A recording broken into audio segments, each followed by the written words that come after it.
स्वागत है आप सभी का मेरे YouTube चैनल पर। आशा करता हूँ यह कहानी आपको पसंद आएगी। आपसे रिक्वेस्ट है कि कहानी को पूरा सुनिएगा। बहुत समय पहले हरिशंकर नाम का एक राजा था। उसके 3 पुत्र थे और अपने उन तीनों पुत्रों में से किसी एक पुत्र को राजगद्दी सौंपना चाहता था, पर किसे? राजा ने एक तरकीब निकाली। उसने तीनों पुत्रों को बुलाकर कहा, अगर तुम्हारे सामने कोई अपराधी खड़ा हो तो तुम उसे क्या सजा दोगे?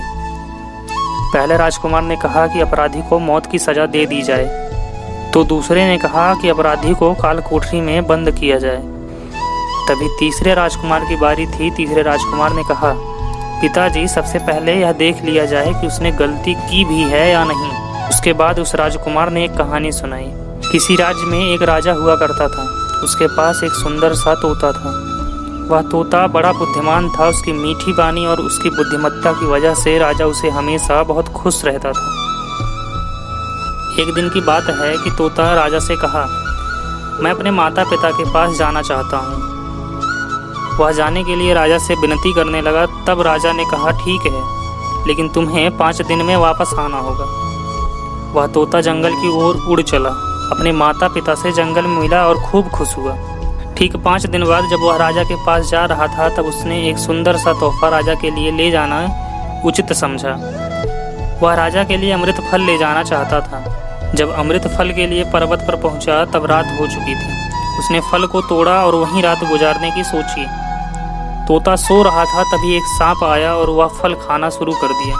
सांप के जहर से फल भी जहरीला हो चुका था। जब सुबह हुई तो तोता उड़कर राजा के पास पहुंच गया और कहा, राजन, मैं आपके लिए अमृत फल लेकर आया हूँ। इस फल को खाने के बाद आप हमेशा के लिए जवान और अमर हो जाओगे। तभी मंत्री ने कहा, महाराज, पहले देख भी लीजिए कि फल सही है कि नहीं। राजा ने मंत्री की बात मान ली और फल से एक टुकड़ा कुत्ते को खिला दिया। कुत्ता तड़प तड़प कर मर गया। राजा बहुत क्रोधित हुआ और अपनी तलवार से तोते का सिर धड़ से अलग कर दिया। राजा ने फल बाहर फेंक दिया। कुछ समय बाद उसी जगह एक पेड़ उगा। राजा ने सख्त हिदायत दी कि कोई भी इस पेड़ के फल का सेवन ना करे, क्योंकि राजा को लगता था कि वह अमृत फल जहरीला है और तोते ने यही फल खिलाकर उसे मारने की कोशिश की थी। एक दिन एक बूढ़ा आदमी उस पेड़ के नीचे विश्राम कर रहा था। उसने एक फल खाया और वह जवान हो गया, क्योंकि उस पेड़ में उगे फल जहरीले नहीं थे।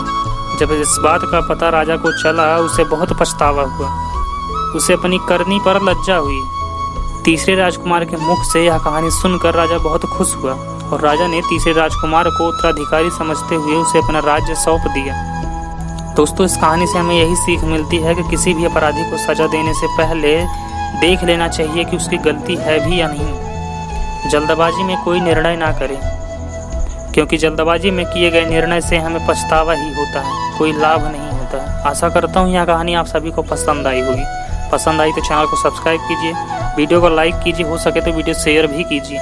मिलते हैं एक नई कहानी के साथ, तब तक के लिए जय हिंद।